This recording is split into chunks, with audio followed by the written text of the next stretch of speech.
You're welcome to another interesting edition of the Economy and Politics show where we discuss key socioeconomic developments as they affect households. Today, we'll be looking at the CEO Remuneration 2022 implications for businesses. This is a conversation that we promised for this edition from the recent report published by Proshare, CEO Remuneration 2022 CEOs in a post-COVID era, What Matters Most. This is an annual report published by Proshare, and of course, it shows again the conversation on the need to improve business stability and operations. So I have in the studio Mr. Tosin Ige, Senior Economist, Proshare, from the far right. Nice to have you on the show. Thank you. It was nice having you the other period discussing the crude oil theft report, which remains a burning issue in the country. Yeah. Nice. And of course, for the first time on the studio, we have Ademidun Shogo. She is an economist with Proshare. Nice to have you, Ademidun. Thank you for having me. Very well. Before we begin the conversation, let us give you a wrap of some stories from last week. According to the National Bureau of Statistics, Nigeria's inflation rate for October 2022 continued on a steady rise to 21.09%, while the food inflation continued to surge to 23.27%. Also last week at the Economic Summit, the 28th Nigeria Economic Summit, the federal government reiterated the need for the private sector to leverage opportunities for shared prosperity in the National Development Plan 2021 to 2025, which can unlock the economy for growth and development. And those were some of the stories from last week. Mr. Tosin Ige, Senior Economist, Proshare, and of course, Ademidun Shogo, Economist with Proshare, are our guests today to discuss this. And we must say, the Impact Research doing a great job, turning in amazing reports over the time, and this is really impactful to the economy and the nation. Thank you once again. So, Mr. Tosin, let's first begin with the objective of this particular edition, and what are the interesting insights that we've seen from this particular edition? All right. Thank you for that question. I think I'd like to thank you once again for having me after the oil theft report. That report is still out there gaining traction. Yes, thank you. All right. So CEO Remuneration is actually one of our annual reports, and all of them have a broad objective that is predicated on the fact that there has been this contention as to what CEO's remuneration means for some performance metrics, means for the size of the company, and even sometimes the personality of the CEOs. So Proshare research is going beyond all of this to, of course, provide the data analysis of all of this interplay. So for this year edition 2022, the objective is actually quite captured in the title, which says CEO remuneration in a post-COVID era, what matters most. So we're looking at issues that matter most in the post-COVID-19. And our pre-assessment shows that inflation is one of them.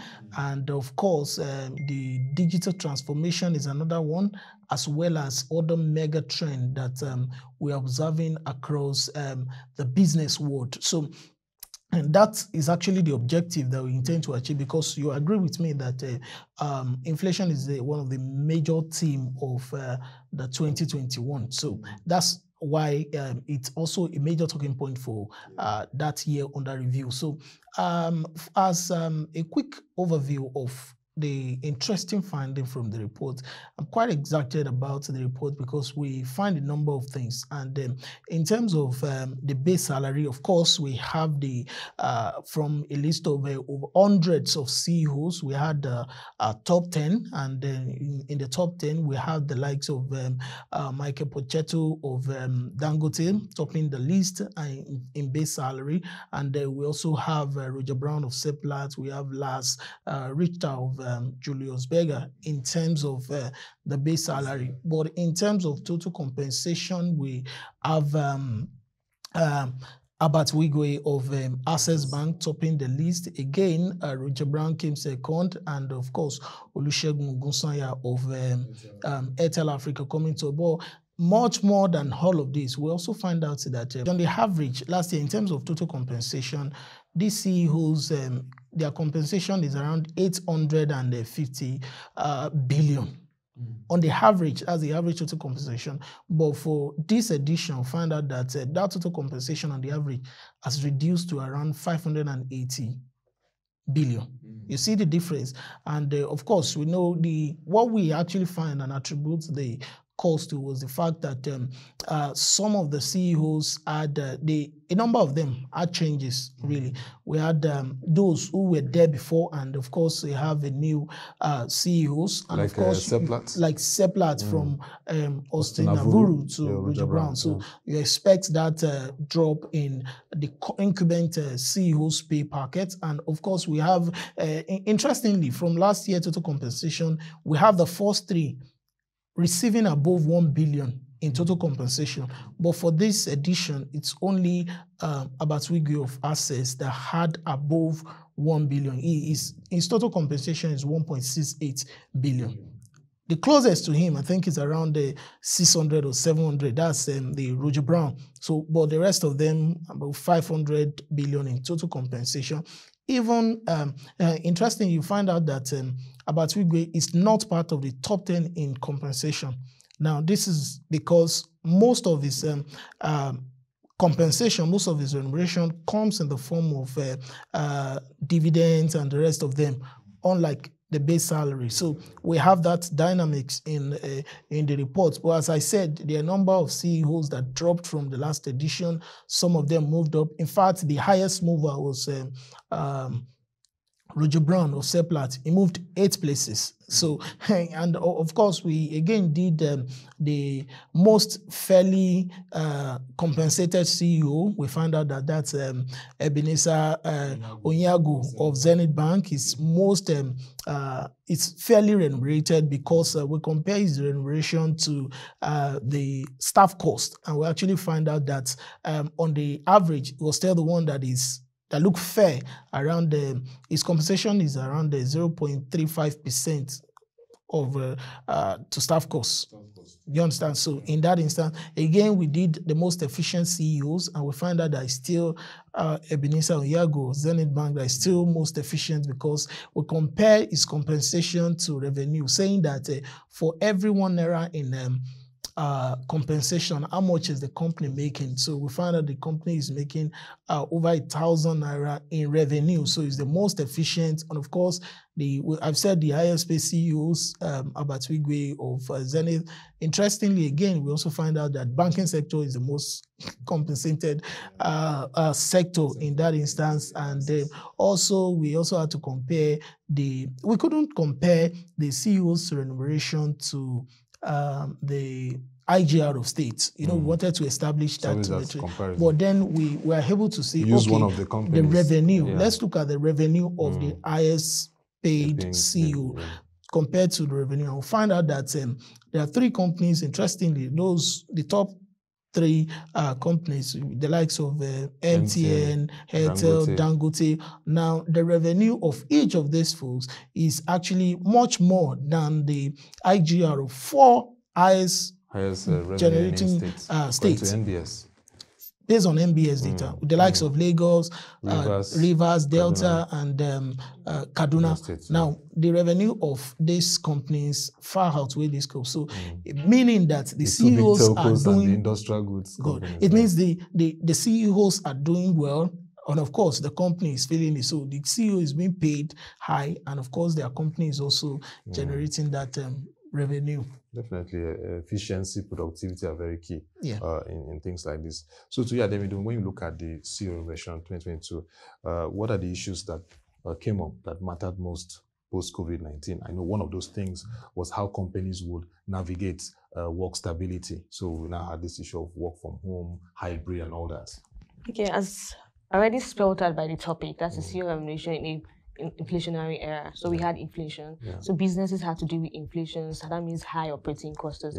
And in that line, they had to remodel their business plans. They had to restructure and modify it, look for cost optimizing strategies to actually mitigate the cost. So that is one of the transition, one of the issues that we had during the post-COVID era. Another one, we had the hybrid. The hybrid started during the COVID period and is extended to this period. We see how most companies still working from home instead of actually going to physical meetings. So that too, we have adjustments assessment. Then another problem about the hybrid is about the retainment. We have talent retention. Challenging. Yes, currently so now because of the migration, we're having a lot of jackpot season in Nigeria. I mean, the thing yes, is really so that's also a very important issue in the business space in the post-COVID era. Another thing that we have to talk about too is the cost. Like I already said the cost efficiency. Now another major thing that we saw is the acceleration in digital transformation. So we have most sectors actually have moved digital now. So we have the likes of using Financial AI. Services, We have AI. We have been using artificial intelligence.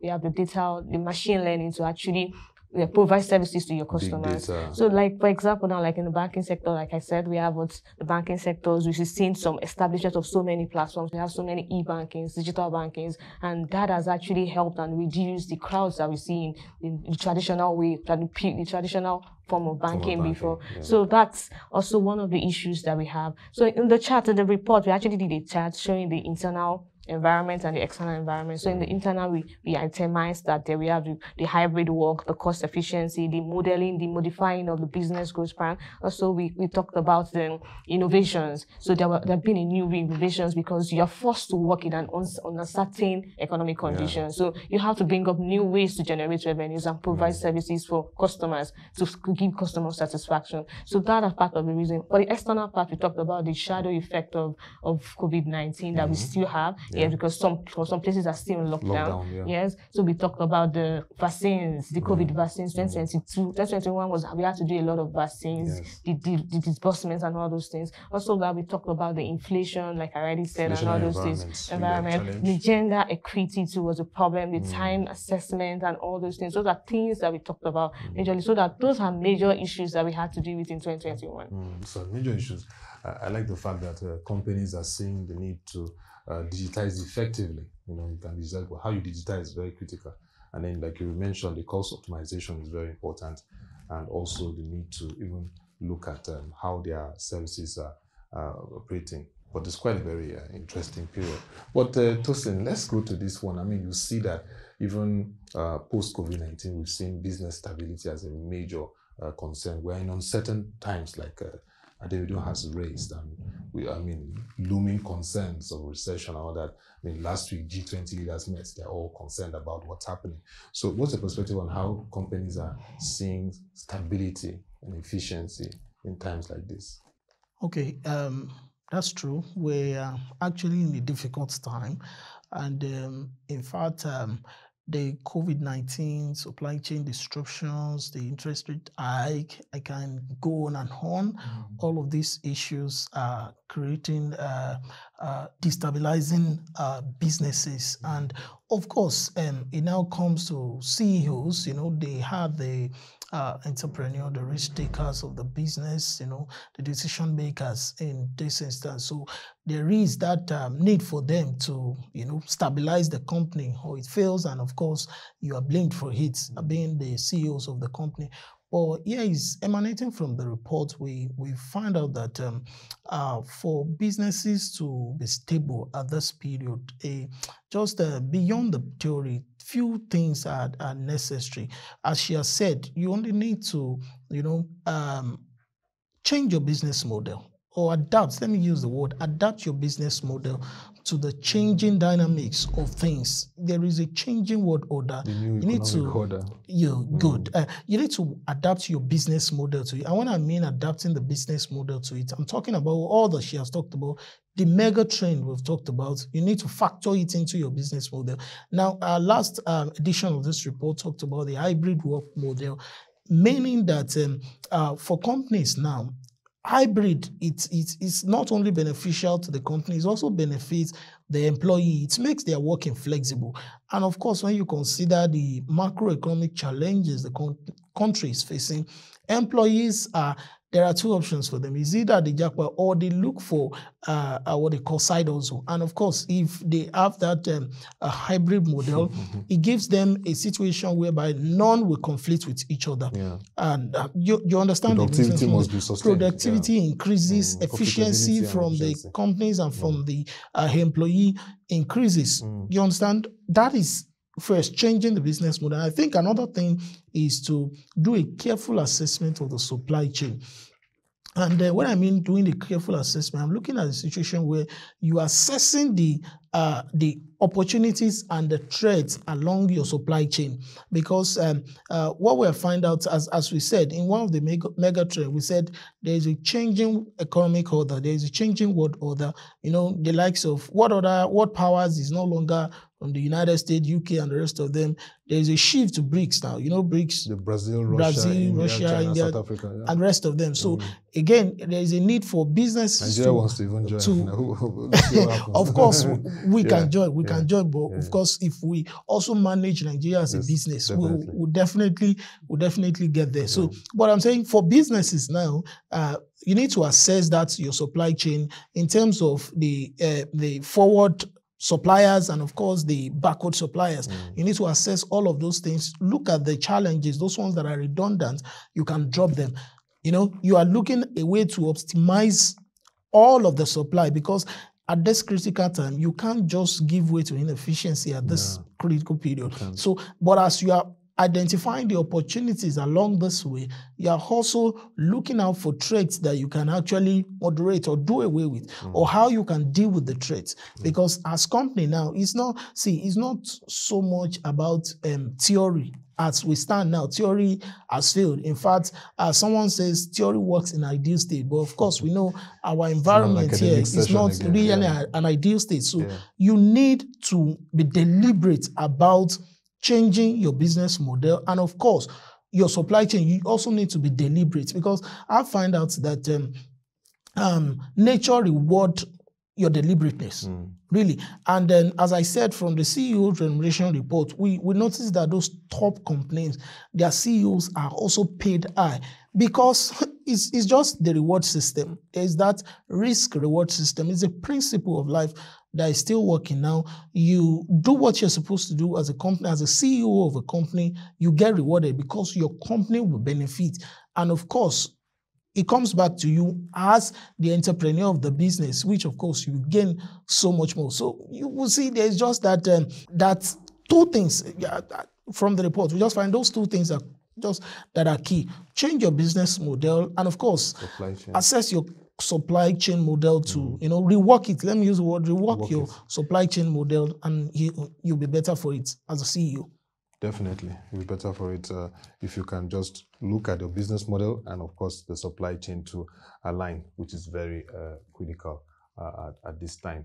But Ademidun, if we are going to look at the CEO remuneration report in an inflationary era, what are the implications for businesses? And I would like you to also talk about the issue of the gender inclusion. I'm impressed that we've seen CEOs, from what has been captured, female CEOs are holding their own across sectors, but we did not see any female CEO as top 10, whether it's in the real remuneration or even in the base salary.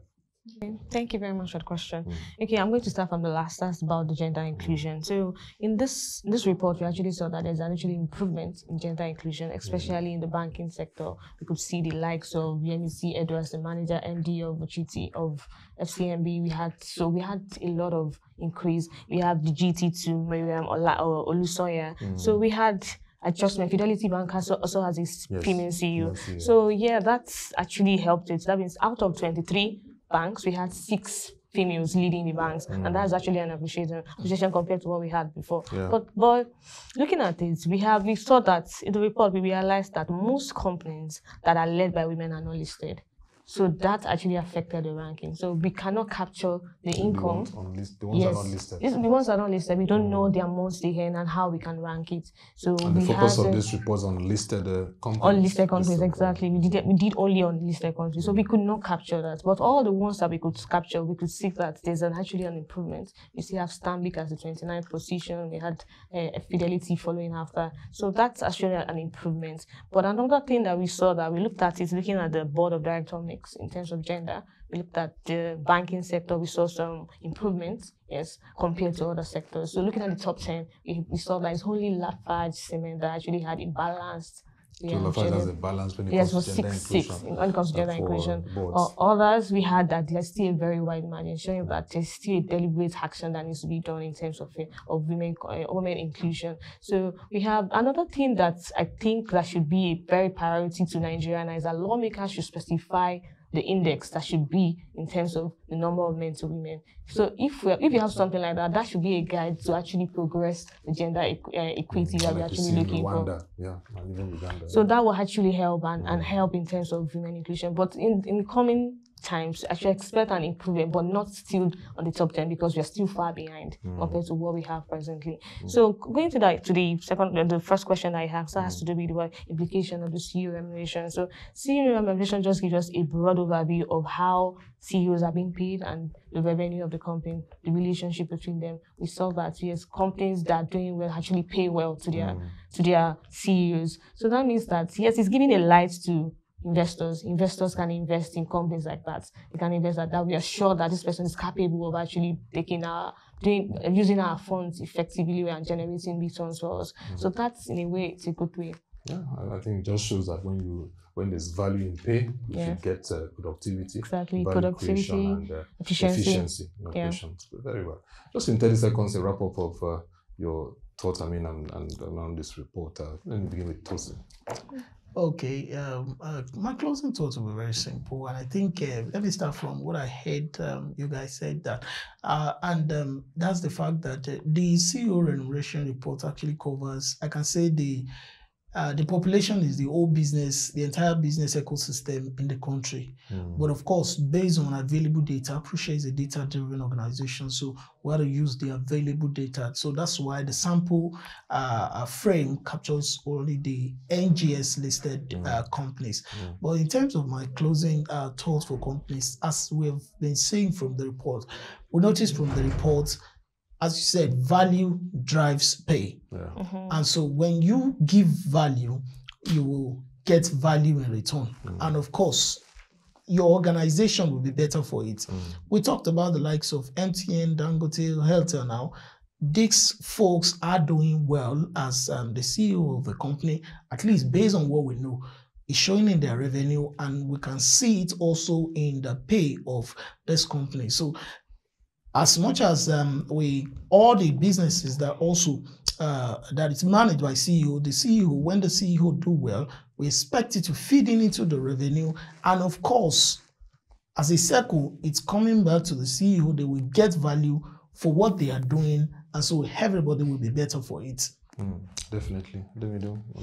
Okay, and the last one, that's just for me. I think the report just shows us that the responsibility is more on the CEO. So that means for a company has to choose a CEO that is capable. So because it can translate into your revenue. Yes. So that means that we should actually make sure that whatever is being paid to CEO actually generates revenue and also provides productivity and efficiency. I mean, a lot to learn from you, Ademidun, talking about the need for cost optimization for organizations, digital transformation, and the need for companies to continue to keep an eye on the impact of inflation and talent retention, which is very key to address this Japa syndrome.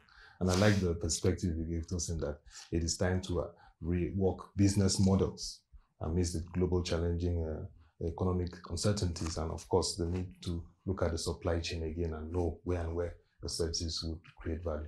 So thank you very, very much. Mr. Tosin Ige, Senior Economist, Proshare. It was nice having this conversation with you, and of course Ademidun Shogo, Economist with Proshare. Backdoor, talking about the impact we said, but here, very refreshing conversation around this report. Thank you. Thank you very much. Thank you. And that'll be all for this edition of the Economy and Politics Show. You can follow our social media platforms to get updates on developments in the economy, and of course, watch our videos and articles.